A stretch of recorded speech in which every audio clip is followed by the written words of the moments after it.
FCI गोदाम है, उसमें मैनेजर साहब, ये जितने भी उसमें कार्य कर रहे हैं सभी लोग संलिप्त हैं इस भ्रष्टाचार के। सितंबर में हमारे साथ जो है बहुत कांड हुआ षड्यंत्र के तहत। अच्छा, जन वितरण विक्रेता बदनाम क्यों है, इस पर विचार पर्दाफाश करेंगे। जी हाँ, बिल्कुल बिल्कुल। नमस्कार, मैं जयप्रकाश और अभी आप देख रहे हैं लाइव बिहार न्यूज। आज हम मधुबनी जिला के बासोपट्टी प्रखंड अंतर्गत सिरियापुर गांव में आए हुए हैं और यहाँ पे समस्याओं का भरमार है। जन प्रणाली में इतनी भ्रष्टाचार कि 2018 से लेकर 2022 तक आज एक ऐसे व्यक्ति हैं जिन्होंने आज तक पदभार संभाले नहीं। उनका मात्र कार्यकाल शैल ही 11 महीना ही रहा। आइए आज उन्हीं से बातें करते हैं कि आखिरकार 11 महीना ही उसका कार्यकाल क्यों रहा, 11 महीना ही कार्यकाल रहने की कारण क्या हुई, ऐसा क्या मुसीबत आ गया जो इन्हें छोड़ने पर मजबूर कर दिया गया। क्या पदाधिकारी इसमें इन्वॉल्व है, क्या यहाँ के जनता इसमें इन्वॉल्व है। आइए इनके घर और इनसे मुलाकातें करते हैं। जी नमस्कार, जिनसे हम आपको कुछ देर पहले कहे थे कि 11 महीनों की ही इनका कार्यकाल शैली रहा। ये इन्हीं व्यक्ति है जिनका मात्र 11 महीना का ही कार्यकाल शैली रहा। आइए इनसे जानकारी लेते हैं, इनका परिचय जानते हैं और आखिरकार ऐसी क्या कुव्यवस्था थी जिन्होंने इनको 11 महीने के कार्यकाल शैली पर ख़त्म कर दिया गया। सर, मेरे चैनल पर आपका स्वागत है। जी नमस्कार सर, आप अपना परिचय दीजिएगा। मेरा नाम जितेंद्र नायक है, बासोपट्टी मधुबनी जयनगर अनुमंडल है हमारा, सिरियापुर पंचायत है, सिरियापुर गांव है। आज इनसे हम ढेर सारी क्वेश्चन सवालें पूछेंगे। जी जितेंद्र जी, कहा जाता है कि यहाँ पे मैं आज बहुत सारे प्रश्न लिख के आया हूँ। आज से बहुत सारे सवालें होंगे, बहुत सारे बातें होंगे। आज हम आपसे सबसे पहले एक सवाल पूछना चाहते हैं, आप क्या हैं? डीलर हैं, टीचर हैं, क्या है? इन सभी में से आप क्या है यहाँ पे? दो चीज़ आप छोड़ दिए। हाँ, आपको ये भी पूछना चाहिए था कि हम टीचर भी है। हाँ, टीचर है, डीलर है, सोशल एक्टिविस्ट है, हाँ, या पॉलिटिशियन है। जी, तो हम आपको बता दें कि डीलर तो हम थे ही, अभी फ़िलहाल सस्पेंड है। डीएम साहब के यहाँ से ऑर्डर हो चुका है, एसडीओ साहिबा के यहाँ हमारा मामला पेंडिंग है, उस पर हम बात करेंगे आगे। लेकिन उससे पहले हम एक सोशल एक्टिविस्ट हैं। समाज में क्या गलत होता है, क्या सही होता है, उस पर हमारी पैनी नज़र रहती है। जो आप सोशल एक्टिविस्ट हैं, ये क्या होती है सोशल एक्टिविस्ट, जो जिन लोगों को पता नहीं है, ज़रा इनके खुल पे आप बातें करेंगी? देखिए, हर आदमी सोशल एक्टिविस्ट है अपने आप में। यदि आप पत्रकार हैं, आप ईमानदारी से पत्रकारिता करते हैं, आप में सवाल पूछने का जज्बा है, सही क्वेश्चन करने का जज्बा है, हाँ, आप किसी भी आदमी से प्रश्न कर सकते हैं, चाहे वो हिंदुस्तान का कितना ही बड़ा नागरिक क्यों ना हो, प्रेसिडेंट क्यों ना हो, आप उनसे सवाल कर सकते हैं। मैं तो खैर छोटा मोटा आदमी हूँ। जी जितेंद्र जी, कहा जाता है कि आपका 11 महीना ही कार्यकाल शैली रहा। ऐसा क्या आ गया जो आप मात्र 11 महीना ही कार्यकाल रहे हैं? ऐसी क्या मुसीबतें आ गई आप पे? जी, आपने सही सुना होगा। एक्चुअली 2019 में हम डीलर बने। 2019 के अक्टूबर से हमको आवंटन मिलना शुरू हुआ और 2020 के सितंबर में हमारे साथ जो है बहुत ही घिनौना कांड हुआ षड्यंत्र के तहत। अच्छा, ये षड्यंत्र आप कह रहे हैं मेरे साथ बहुत घिनौना काम हुआ, ये आप इस पे पर्दाफाश करेंगे कि क्या आपके साथ ऐसे घिनौना काम हुआ, षड्यंत्र हुए जिसके वजह से आपको 11 महीने कार्यकाल शैली में हटा दिया गया? बिल्कुल बिल्कुल करेंगे, हम किसी से नहीं डरते, ठीक है ना। सबसे पहली बात कि आप ये पता कर लीजिएगा, सिरियापुर पंचायत में, बासोपट्टी ब्लॉक में, मधुबनी जिला में, या लगभग मैं कहूँ तो 55,000 डीलर हैं पूरे बिहार में। सोशल मीडिया के माध्यम से हमें लगभग 45,000 डीलर जरूर जानते होंगे। अच्छा, मुझे वो सोशल मीडिया के थ्रू पहचानते भी होंगे और मेरे नाम से भी परिचित होंगे। तभी तो आपने देखा होगा कि कल के डेट में Bihar fair price dealer association के जो महामंत्री हैं आदरणीय गौरव लाभ जी, उन्होंने अपने राज्य कार्य समिति में हमें अपना कार्य समिति का मेंबर चुना। हाँ, और उनको यह उम्मीद है कि हमारे नेतृत्व में मधुबनी जिला में जो भी भ्रष्टाचार चल रही है, ठीक है ना, खास करके डीलरों को जो फंसाया जाता है। हाँ, मैं अच्छा, ये नहीं कहता कि डीलर गलत नहीं आप होता। कहते हैं कि डीलरों को फंसाया जाता है, किस तरीक़ा से डीलरों को फंसाया जाता है? लोग कहते हैं कि डीलर नहीं फंसते हैं, लेकिन आप यहाँ पे कह रहे हैं कि डीलरों को फंसाया जाता है, कैसे? जी, हम बता रहे हैं। हाँ, बारीकी से हम आपके हर प्रश्न का जवाब देंगे, आप बारीकी से इसको सुनिए। हाँ, और अपने जनता को बताइए। मैंने आपको बताया कि 2019 में हम डीलर बने और 2020 में सितंबर में हमारे साथ बहुत ही घिनौना कांड हुआ, यानी कि सिर्फ 11 महीने का कार्यकाल हमारा रहा और इस 11 महीने में जितना आवंटन हमको मिला था विभाग के द्वारा, जो आवंटन हमको दी जाती थी 90-95 क्विंटल, उससे ज़्यादा का उपभोक्ता हमारे यहाँ आते थे लेने के लिए। हमारे पास अनाज नहीं होता था, स्टॉक नहीं होता था जो हम उपभोक्ता का भरपाई करते। उसके लिए हमने कई बार आवेदन भी दिया, कई पत्रकार बंधु को भी मैंने बताया था, दैनिक जागरण के जो हमारे पत्रकार बंधु हैं, बासोपट्टी के, प्रभात खबर के जो हैं, इन लोगों को भी मैंने बताया था कि इस पर आप लोग आवाज़ उठाइए, ठीक है। लेकिन आवाज़ उठाए भी, दैनिक जागरण के जो हमारे हैं वीरेंद्र जी, उन्होंने आवाज़ उठाया भी था, लेकिन इसको नज़रअंदाज किया गया, ठीक है।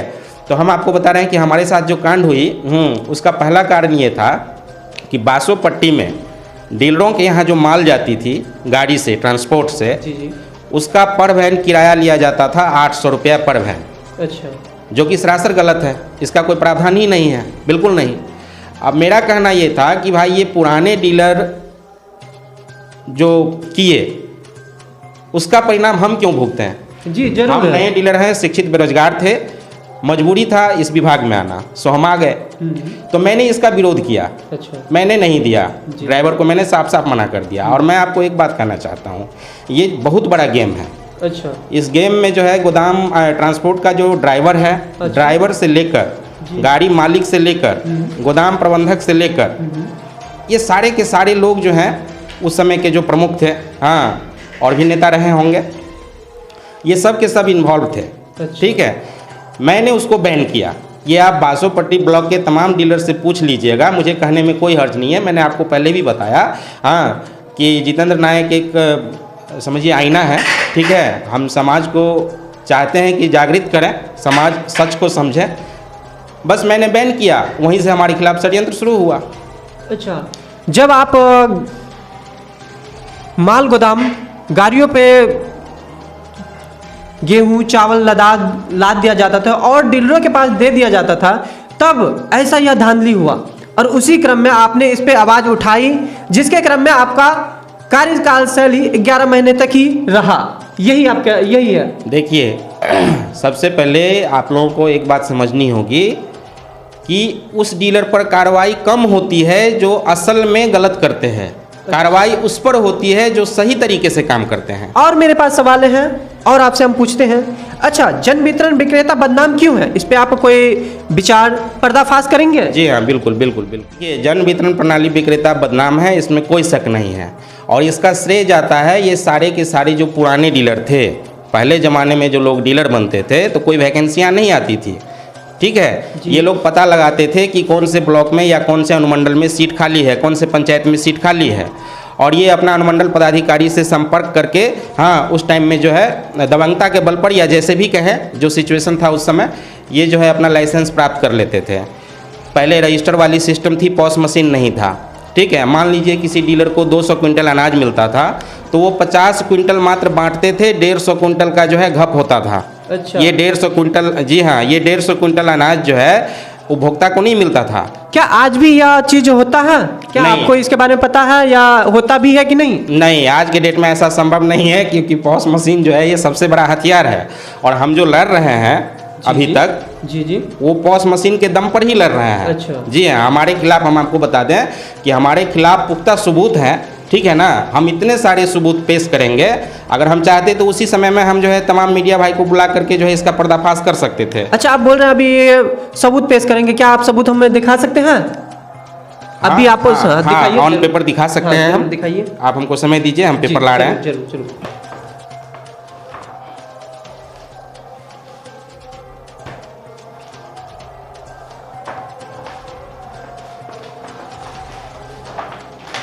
पूरा कवर करेंगे।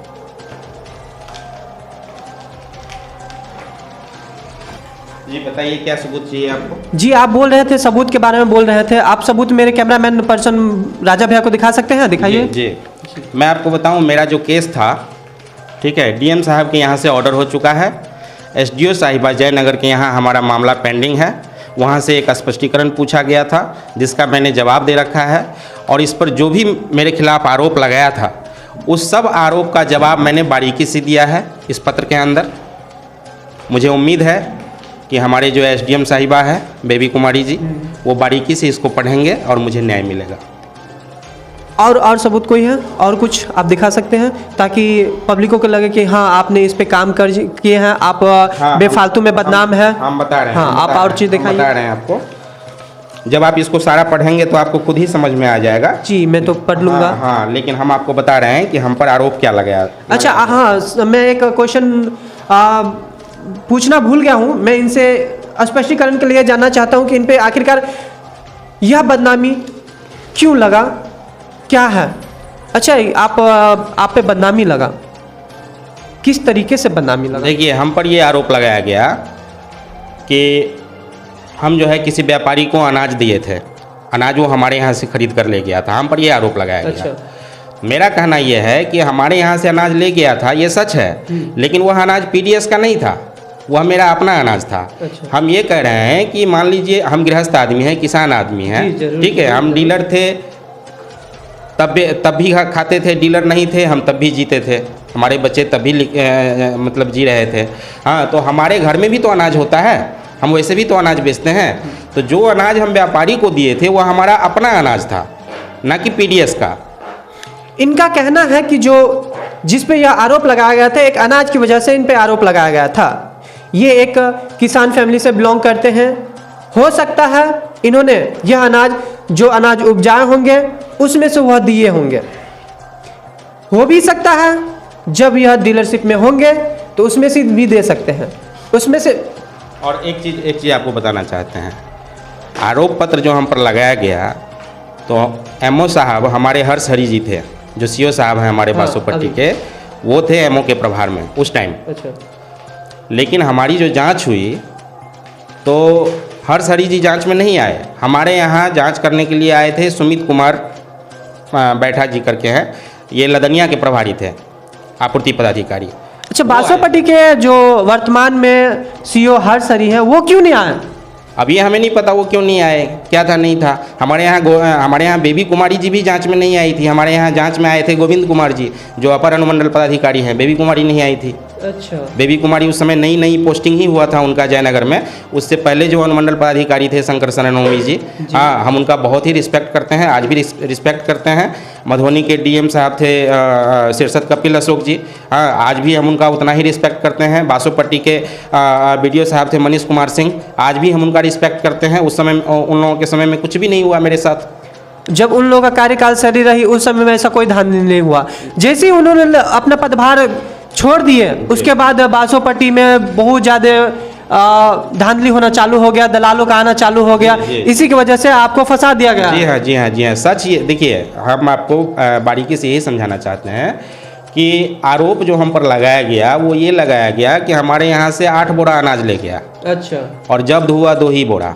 अच्छा। तो आप ही बताइए 6 बोरा अनाज कहाँ गया? हाँ, सवाल उठता है कि जब इनसे 8 बोरा अनाज ले गया लेकिन जब 2 ही बोरा हुआ, 6 बोरा आखिरकार कहाँ गया? क्या इसका जवाब किसी के पास है? क्या यह कोई बता सकता है? दूसरी बात कि जिस 6 लोगों का उन्होंने बयान लिया है उसमें से 4 आदमी अपना एफिडेविट लगा चुके हैं इसमें। अच्छा। 4 आदमी लगा चुके हैं? 4 आदमी लगा चुके हैं, वो भी, और जो बाकी के 2 आदमी हैं वो भी लगा देते, लेकिन उसमें एक आदमी दिल्ली में थे, ठीक है, और एक आदमी की मृत्यु हो गई। अच्छा। ठीक है, क्योंकि उन लोगों का कहना था कि हम तो कुछ समझ ही नहीं पाए।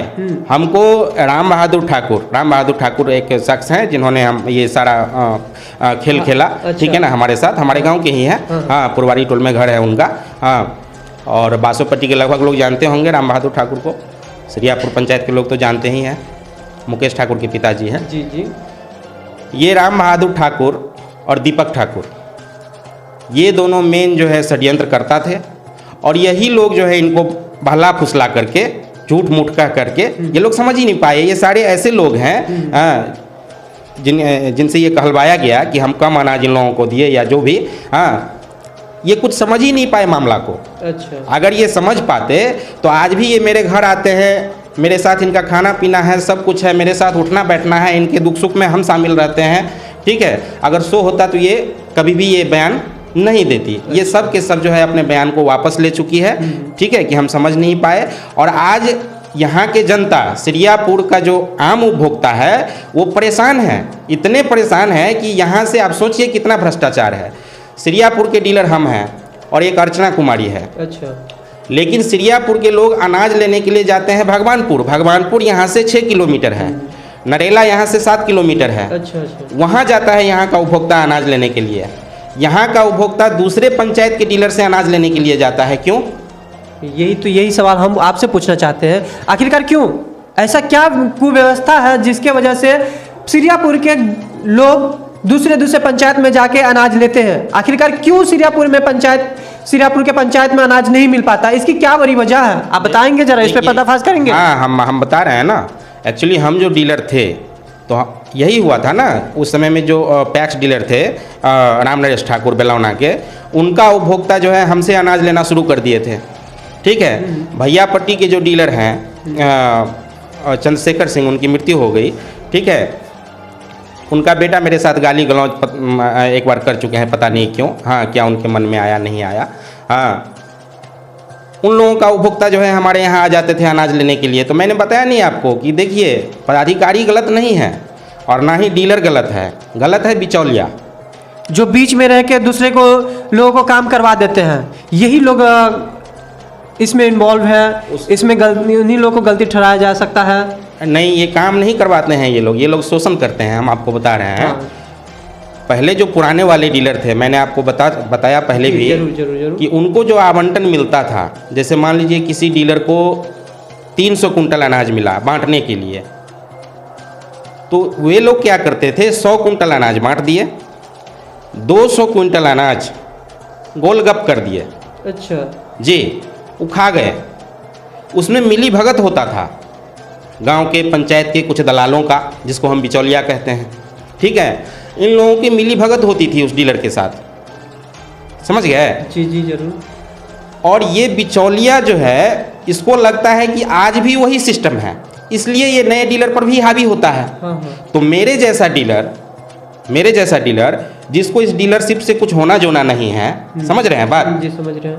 हमको चूंकि ये मिल गया, ईमानदार पदाधिकारी सब थे उस समय में, बिना 1 रुपया दिए हुए हमको लाइसेंस मिल गया, इसलिए हम इसको संचालन किए, ठीक है। दरअसल आप पूछते हैं हमसे तो आपको पता है कि हम एक प्राइवेट टीचर भी हैं। अच्छा। हम चाहें, उस समय में भी हम कोचिंग चला रहे थे, गांधीनगर सिमड़ी एक बाजार है, गांव है, हाँ, आप पता कर लीजिएगा। आज भी वहाँ का हजारों स्टूडेंट मेरा इंतजार कर रहा है। अच्छा जी। आप इतने मतलब अच्छे व्यक्ति को पढ़ाते थे, इतने अच्छे बच्चों से इतने तरीके सरल भाषा में पढ़ाते थे, जिनकी वजहों से आपको आज भी वह स्टूडेंट आपको प्यार करते हैं और हमेशा करते रहेंगे। स्टूडेंट ही प्यार नहीं करते, हम तो कहते हैं कि सिरियापुर पंचायत हो, बासोपट्टी ब्लॉक हो, मधुबनी जिला हो, तमाम जो आम लोग हैं, जो बिचौलिया से हटकर है, वो सब हमसे प्यार करते हैं। एक बात और सुने हैं कि आपको Bihar fair price dealer association के प्रदेश यानी राज्य कार्यकारिणी का संगठन मंत्री बनाया गया है। इसके लिए आपको मैं बहुत बहुत कंग्रेचुलेशन कहना चाहता हूँ, बहुत बहुत बड़ी शुभकामनाएं देना चाहता हूँ। इस पे आप कोई विचार देंगे? जी, देखिए, मैंने बताया नहीं आपको, उसी समय में 2019 में जब हम डीलर बने थे, तो उसी टाइम में बासोपट्टी के तमाम डीलर चाहते थे कि हम जितेंद्र नायक जी को बासोपट्टी का अध्यक्ष का प्रभार दे दें, ठीक है। जो भी पदाधिकारी से वार्तालाप करनी होगी, जो भी बातचीत करना होगा पदाधिकारी से, हमारे सिस्टम के बारे में जो भी सुधार करना होगा, वो हम जितेंद्र जी के माध्यम से करेंगे। तो यही बिचौलियों को पसंद नहीं आया। अच्छा। क्योंकि सबसे पहले तो मैंने ट्रांसपोर्ट का किराया बंद करवा दिया, जो लूट खसोट हो रहा था उसको मैंने बंद करवा दिया। तो बिचौलिया के नज़र पर तो हम चढ़ गए। जी जरूर। बस वही लोग जो है अपना, उसका आदमी जो है लगभग हर गांव में, हर पंचायत में है, ठीक है। तो वही लोग अपना षड्यंत्र किया। अच्छा, आप फ्यूचर में डीलर बनना चाहेंगे फिर से? देखिए, डीलर बनना ही नहीं चाहेंगे, हम डीलर बनने जा रहे हैं। अच्छा, डीलर बनने जा रहे हैं, इसके लिए भी आपको कंग्रेचुलेशन। जी, हम डीलर बनने जा रहे हैं। और हम आपको बता दें कि अगर हमारे जितने भी भाई बंधु डीलर हैं जो सोचते हैं कि जितेंद्र नायक जी सिस्टम में नहीं थे या सिस्टम में नहीं है, तो ऐसा नहीं है। हम शुरू से सिस्टम में थे, सिस्टम में है और सिस्टम में रहेंगे, ठीक है। अब एक चीज़ बताइए, बासोपट्टी के कुछ बिचौलिया, बासोपट्टी ब्लॉक का जो बिचौलिया था उसने मुझे नज़र पर चढ़ाया कि इसको हम बासोपट्टी का अध्यक्ष ही ना बनने दें। अच्छा, हाँ, और हम बिहार प्रदेश के संगठन मंत्री हम बन गए। ठीक है, अब मधुबनी जिला के किसी भी ब्लॉक में जो अध्यक्ष बनेगा या सचिव बनेगा वह मेरे सिग्नेचर और मेरे मुहर से ही बनेगा। अच्छा, ये हम तय करेंगे जी। अच्छा। ये हम तय करेंगे। और ये जो जितने दलाल बैठे हैं, ठीक है ना, जितने भी दलाल हैं, हाँ, बीच में जो उनको क्या संदेश देना चाहते हैं? अगर जाकर आप बिहार राज्य की कार्यकारिणी अगर प्रणाली जन वितरण प्रणाली बन जाते हैं तो इनको क्या बीच में कहना चाहते हैं? सबसे पहले तो हमारे जितने अपने बिरादरी हैं, बिरादरी मतलब जो डीलर हैं, हाँ। ठीक है ना, हम तमाम डीलर को यह संदेश देना चाहते हैं कि आप किसी भी दलाल के चक्कर में ना पड़ें। ठीक है, आपसे आपको जो भी कठिनाई है, आपको जो भी बात करना है, आप हमारा नंबर लगभग सबके पास है, अगर नहीं है तो आप नोट कीजिए। हमारा नंबर है 87 890 24 584। फिर से सुन लीजिए, 87 890 24 584 हमारा पर्सनल नंबर है। इस नंबर पर आप कभी भी मुझसे संपर्क कीजिए। ठीक है, पदाधिकारी बहुत अच्छे होते हैं, पदाधिकारी में कोई कमी नहीं होता। बस पदाधिकारी से हमारा वार्तालाप होना चाहिए, हमारी कठिनाई क्या है, हमारी समस्या क्या है, क्योंकि वे हमारे समस्या को जानते हैं। ऐसा नहीं है वो पढ़ लिख कर आए हैं, ठीक है ना, वो पढ़ लिख कर आए हैं तभी तो पदाधिकारी बने हैं, तो वे हमारे समस्या को समझेंगे, नहीं समझेंगे ऐसी बात नहीं है। लेकिन ये जो आप लोग बीच में दलाल को घुसाए हुए हैं, हर ब्लॉक में दलाल है, ठीक है, इस दलाल से अपना पल्ला झाड़िए, दलाल को साइड कीजिए और सही ढंग से संचालन कीजिए। उपभोक्ता कहीं भी गलत नहीं है, डीलर कहीं भी गलत नहीं है, पदाधिकारी कहीं भी गलत नहीं है। गलत होता है बिचौलिया, बिचौलिया से बचकर रहिए। अगर कोई बिचौलिया आपको परेशान करता है तो आप हमें बताइए, ठीक है, सबका इलाज होता है सही समय पर जी। मैं इनको बहुत बहुत धन्यवाद देना चाहती हूँ। उन्होंने मेरे चैनल पे आके इन सारी समस्याओं को, उन्होंने एक डीलर के साथ जो समस्याएं होती हैं इन पे हम उनसे बातें किए। मेरे एक प्यारे भाई कुणाल भाई हैं जो और इनसे प्रश्न पूछना चाहते हैं। आइए आज हम इनको माइक देते हैं और पूछने की इजाज़त भी देते हैं। कुणाल भाई, आप इनसे क्या पूछना चाह रहे हैं? सबसे पहले तो आप अच्छे वक्ता हैं, ये आपको सुन करके मुझे बहुत अच्छा लगा, और शिक्षक हैं तो राष्ट्र निर्माता भी हैं आप, और सोशल एक्टिविस्ट हैं। तो समाज में जो भी गलत तरह का कार्य हो रहा है उसके ऊपर, जो भ्रष्टाचार समाज में जो ज़मीनी स्तर पे जो दीमक की तरह, उस पे आपका क्या विचार है सर? हम आपको बता रहे हैं, हमारे गाड़ी के वाइजर पर देखिएगा प्रेस लिखा हुआ है जी। हमारा जो मोटरसाइकिल है पुराना मोटरसाइकिल है, पैसा है नहीं कि हम नया मोटरसाइकिल लेंगे, गरीब आदमी हैं। तो हमारा जो मोटरसाइकिल है उसके वाइजर पर लिखा हुआ है प्रेस जी। आप लोग भी प्रेस से हैं, बहुत खुशी हुई कि आप लोग यहाँ तक आए। देखिए, सबका काम करने का तरीका होता है, ठीक है, हम भी काम करते हैं और अपने समाज पर पैनी नज़र रखते हैं। बस हमारा काम करने का तरीका ये है कि हम गुप्त रूप से करते हैं, ओपन नहीं होते हैं, ठीक है, हम स्टिंग ऑपरेशन करते हैं जी। सर, इसमें जो आप बता रहे थे थोड़ी देर पहले कि जो FCI गोदाम है उसमें मैनेजर साहब और ये जितने भी उसमें कार्य कर रहे हैं सभी लोग संलिप्त हैं इस भ्रष्टाचार के अंदर, इसके लिए आप किसे जिम्मेदार मानते हैं? देखिए, अभी वर्तमान में बासोपट्टी में क्या चल रहा है, मैं बासोपट्टी में, चूँकि मेरा घर है सिरियापुर पंचायत से बिलोंग करता हूँ मैं, तो मैं बासोपट्टी ब्लॉक का बात करूँगा आपसे, ठीक है। बासोपट्टी में जो सिस्टम 2019 में था, जिस समय मेरे साथ ये कांड हुआ, उस समय में जो मुझे एक्सपीरियंस हुआ उससे मुझे यही लगा कि जो प्रखंड प्रमुख था उस समय, वो गोदाम मैनेजर, डाटा एंट्री ऑपरेटर, ये जितने लोग थे ये सब के सब उसमें सबका मिली भगत था जी हाँ। यहाँ तक कि ट्रांसपोर्ट का जो ड्राइवर था, ये ड्राइवर आता था माल लेकर के तो वो ऐसे बात करता था जैसे पता नहीं वो मजिस्ट्रेट है। एक बार तो आपको हंसी लगेगा, एक बार एक ड्राइवर दारू पी करके आया हुआ था, ठीक है, और ऐसे ही जब बात हुई तो उसने पैसा मांगा हमसे किराया। मैंने कहा भाई किस बात का किराया, आप रिसीविंग दोगे, रसीद दोगे? हाँ, तो नहीं सारे डीलर देते हैं। सारे डीलर कुआं में कूद जाएगा तो मैं भी कूद जाऊँ क्या, ठीक है। और सबसे पहले तुम दारू पी करके आए हो, ड्राइवर हो, अपनी हद में रहो, तुम्हारा काम है माल पहुँचाना, हम तुमको भाड़े पर नहीं न लाए हैं। ये SFC जानेगी कि माल हमारे यहाँ कैसे आएगा, डीलर के गोदाम में कैसे पहुँचेगा, ठीक है। इतना ही नहीं, अनलोडिंग जो होता है, जो लेबर अनलोड करता है माल को गोदाम में रखता है, उसको भी डीलर से पैसा लेने का कोई हक नहीं है, ठीक है। लेकिन फिर भी डीलर दे देते हैं अपना भाईचारा के नाते 2 रुपये 2.5 रुपये जो भी अपना हिसाब है पर बोरा पर कुंटल जो भी है, ये सब अपने हिसाब से देता है। इसका कोई जो है कानूनी प्रावधान नहीं है, ये सब गलत है। सर आप अभी बोल रहे हैं कि ड्राइवर साहब दारू पी के आए हुए थे। बिहार में शराबबंदी है और देखने को मिल रहा है कि जो बच्चे हैं वो सूखा नशा और मेडिसिन वाले जो नशा हैं उसके ओर आकर्षित हो रहे हैं। इसके ऊपर आपका क्या? देखिए, बिहार में कहने के लिए दारूबंदी है, ये तो सबको पता है, आप लोगों को भी पता है, ठीक है ना। पकड़ाता भी है, ऐसा नहीं है, प्रशासन काम भी करते हैं, लेकिन फिर भी दारू बिक रहा है, धड़ल्ले से बिक रहा है। तो ये काम तो प्रशासन का है, इस पर हम कोई कमेंट नहीं करना चाहेंगे। ये काम प्रशासन का है, प्रशासन अपना जाने। जी धन्यवाद सर। धन्यवाद आप लोगों को भी। और हमारे साथ नायक सर जो कि बहुत ही बारीकी से और बहुत ही संक्षेप में ईमानदारी पूर्वक जवाब को रखा, इसके लिए मैं सर को धन्यवाद देना चाहूँगा। आप लोगों को भी बहुत बहुत धन्यवाद। और आपके जितने भी व्यूवर्स हैं, आपके जितने फॉलोअर्स हैं आपके चैनल के, मैं चाहूँगा कि वे सभी इस वीडियो को देखें और जितने उनके जानने वाले हैं सबके ऊपर, सबके मोबाइल नंबर पर इसको फॉरवर्ड किया जाए ताकि लोगों को पता चले कि हकीकत क्या है। हाँ, और ख़ास करके डीलर के प्रति जो लोगों की सोच है उस सोच को बदला जाए, आम जनता से भी मैं निवेदन करूँगा। और Bihar fair price dealer association के प्रदेश कार्यकारिणी सदस्य होने के नाते, संगठन मंत्री होने के नाते, मैं डीलर को भी आश्वस्त करना चाहता हूं, आम जनता को भी आश्वस्त करना चाहता हूं और हमारे जो पदाधिकारीगण हैं हम सबको आश्वस्त करना चाहते हैं कि हमारा सिस्टम अच्छे ढंग से चलेगा, बस बिचौलियों से सावधान रहें। जी धन्यवाद। जय हिंद, जय बिहार।